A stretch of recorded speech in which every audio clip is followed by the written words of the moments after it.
Hi, I finished another arc and it's by Yoko Ogawa and it's called Mina's Matchbox. This author wrote The Memory Police, which is one that I remember hearing about a lot a couple of years ago, but one I never read. It's a gentle novel set in 1970s Japan, and it covers 1 year. It covers the year that when 12-year-old Tomoko, I think she's around 12, she went to stay with her aunt and uncle, her mother's sister. Tomoko's father had died, and her mum wanted to train for a year. She wanted to go to do a year's training so that she could be more employable. So Tomoko was sent to her aunt and uncle, who live in this huge house. I don't know if they're quite an eccentric family. The uncle, he's director of a soft drinks company.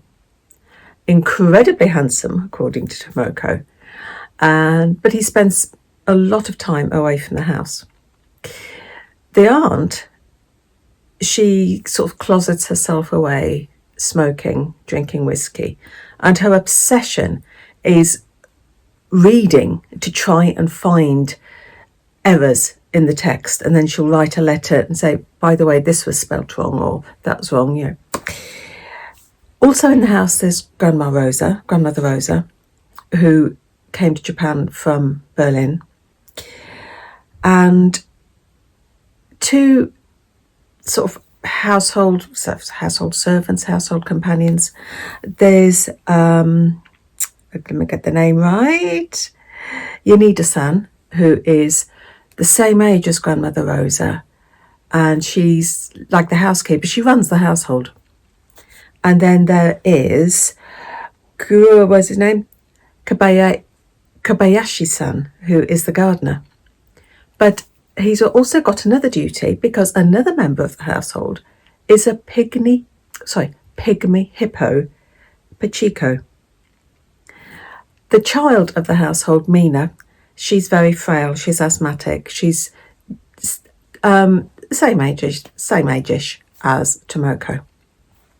So this is the household that Tomoko lives in. Pachiko, excuse me, Mina rides him to school every day with the gardener taking him on a sort of rein. So he's well known in the area, this little pygmy hippo. As with a lot of Japanese books that I've read, everything is told in the seasons.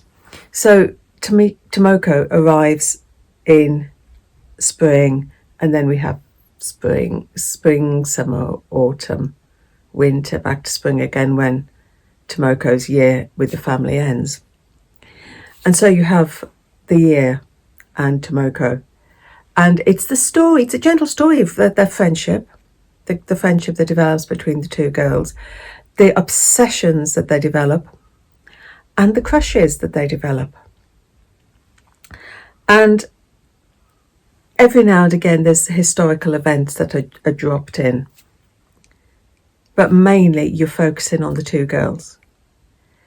And I like the way that the adult Tomoko also pops in to look back and comment on her year with this family. The title, Mina's Matchbox, that is charming. But I'm not going to tell you what it, this is something you've got to find out yourself. It's charming, and I love the little stories within the story. And that's all I'm going to say, stories within a story. But it is a lovely little part of the story, the story of Mina's Matchbox, or Matchboxes. But yeah, it's a lovely read, and it gives you a slice of life in the 1970s. So it comes out on the 15th of August, Mina's Matchbox by Yoko Ogawa. So happy reading. Take care.